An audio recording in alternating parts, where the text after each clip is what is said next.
Primero que nada, debemos entender como descripción general qué es. Bueno, tenemos que el soplado de plástico es un proceso de moldeo térmico que se utiliza para fabricar piezas huecas como botellas, bidones, tanques u otros envases plásticos. Este proceso se basa en inflar un tubo plástico fundido, coloquialmente conocido como preformado, dentro de un molde cerrado utilizando aire comprimido. A continuación, mi compañero Iván nos dirá las etapas. Etapas del proceso. Tenemos como primera parte la fundición del plástico. En esta etapa se selecciona el tipo de plástico a utilizar, ya sea PET, PE, PP o PVC, para después calentarlo cuidadosamente hasta que la temperatura sea de 90 grados Celsius o 120 grados Celsius. Es el caso de usar PET. En la fase 2 tenemos lo que es el cierre del molde. El molde de soplado que está hecho normalmente de aluminio o de acero con canales de refrigeración se cierra alrededor de él aunque esté caliente. En este proceso en sí nos sirve para dar lo que es una forma y siempre es importante que el molde tenga sus partes bien definidas. Después seguimos con la parte 3 que es el soplado o inflado del Parison. Con el molde cerrado se inyecta el aire comprimido entre 5 y 10 bar dentro del Parison. En el proceso del material se estira y se adelgaza uniformemente hasta que adaptarse todas las paredes del molde. Después tenemos como fase 4 el enfriamiento. Mientras el aire sigue inflando el plástico, el molde se enfría internamente mediante canales de aire o agua.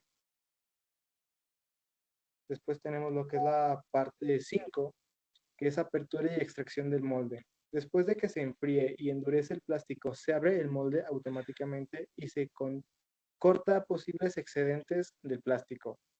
Después tenemos la fase 6, que es acabados y control de calidad. Una vez fuera del molde, paso por varios controles de operaciones como corte de rebabas, reformaciones o roscado y verificación de espesores.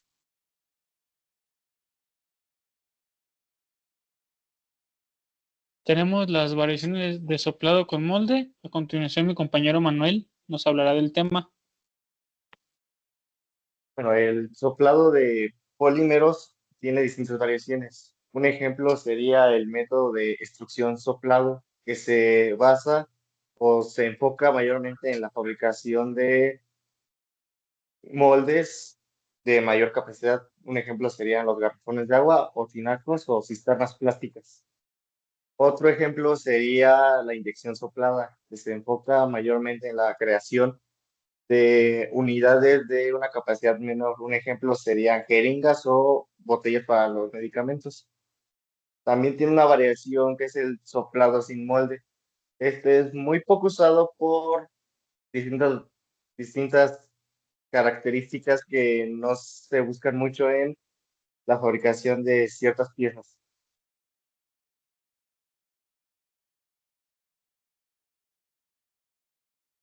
Tenemos como características principales también del soplado con molde que al momento de realizar el moldeaje con el soplado, la figura final o la forma final que adquiere este plástico depende totalmente del molde, a comparación del soplado sin molde que se le puede dar forma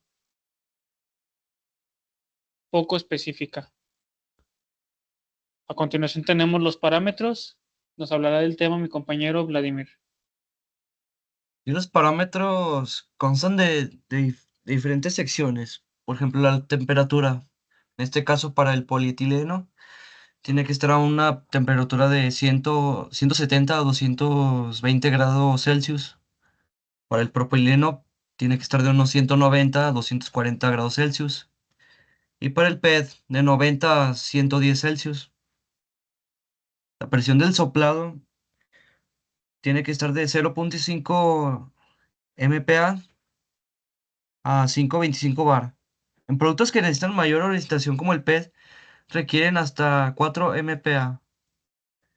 El tiempo de soplado y enfriamiento tiene que ser entre 1 a 5 segundos en el tiempo, en este caso en el de soplado, y de 5 a 20 segundos para el tiempo de enfriamiento. La velocidad de destrucción tiene que estar de 0 a punto a 0.5 segundos. Esto depende del tamaño del producto. La relación de estiramiento tiene que estar de 3 a 1 y 4 a 1 en la mayoría de los procesos de soplado, especialmente en el PET. Es importante señalar que en este proceso de soplado se pueden llegar a tener diferentes dificultades o imperfecciones causadas por un mal control del calor al momento de ablandar el plástico o una malformación causada por una mala organización respecto al PCI que se necesita para inflar y acomodar al molde. Esto sería lo que es variaciones, parámetros y procesos del soplado, parte 1. El equipo estuvo conformado por Héctor Vladimir, Juan Manuel Ramírez, Iván Rubalcaba y su servidor Valentín Jasso.